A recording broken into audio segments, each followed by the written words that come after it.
মধ্য দিয়ে খুলনার জিয়া ক্রিকেট টুর্নামেন্ট অনুষ্ঠিত হয়। যুব সমাজকে মাদকমুক্ত ক্রীড়ামুখী করতে বিএনপির উদ্যোগে এই টুর্নামেন্টের একাধিক ম্যাচ আজ খুলনা জেলা স্টেডিয়ামে অনুষ্ঠিত হয়।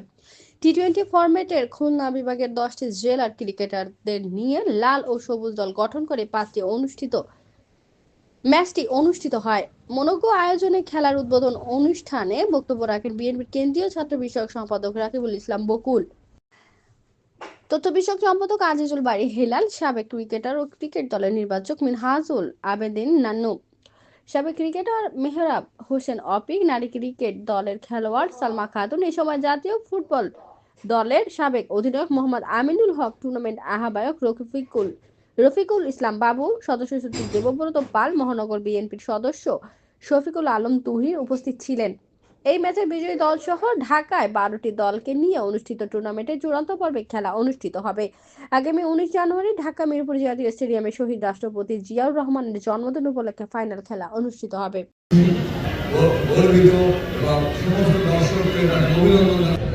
এবং সম্পন্ন করার জন্য আপনার চেষ্টা চালিয়ে যাচ্ছে আমাদের বিএনপি ক্রীড়া সম্পাদক, এই অনুষ্ঠানের প্রান্তীয় নেতা জনাব আমিনুল হোসেন